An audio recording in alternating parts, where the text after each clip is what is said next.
Some of the things that are important to think about when you're working on obsessive compulsive disorder is, do you do this on your own or do you seek the help of an expert? And I want to encourage you to reach out to an expert. And here's a few reasons why.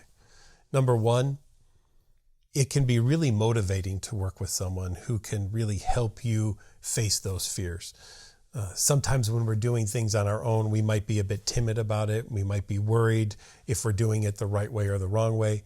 An expert can tell you and show you and model for you the ways to do treatment the right way. Number two, and probably the most important, is the use of safety-seeking behaviors. These are very subtle things that can happen in day-to-day life of people who have OCD, who don't even realize that they're doing it. And some things to watch out for are avoidance, where I will try to avoid anything that might be a trigger for me to make sure that I don't have any kind of intrusive thought or image or urge. Or reassurance, where we want everyone to tell us that we're going to be fine and everything will be okay. And if you do this, you might have even noticed that the more you do it, the more reassurance you need. It's kind of like a drug in a way. You build up a tolerance to it and you need more and more of it over time.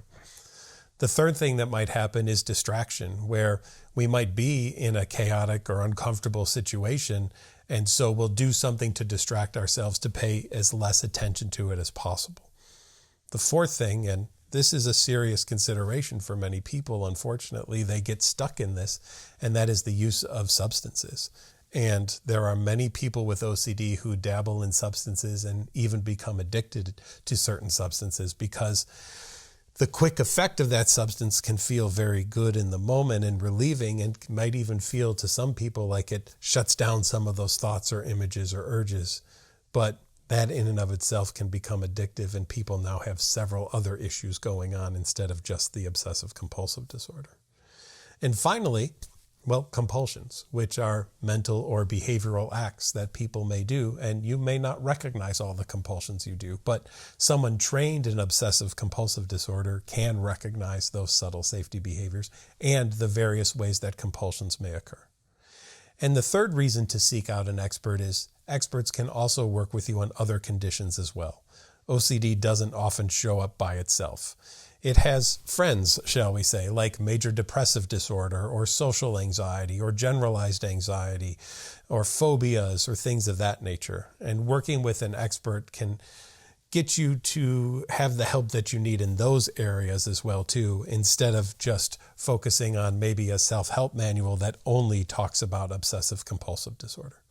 So if you want the best bang for your buck, I would suggest work with an expert who can help you. And luckily, you have that available to you right online through the NoCD platform. We can be the help that you need. So if you're looking to live the life that you want to live and not the life that OCD wants you to live, and you would like an expert to help guide you through the experience of building a hierarchy and doing exposure and response prevention therapy, NoCD is the place for you. Not only do we have the largest online community of people with OCD who are there to support each other, we have the largest group of therapists trained in exposure and response prevention therapy in the world. We have people ready and available to see you. So reach out to us at nocd.com and let us give you the help that you need.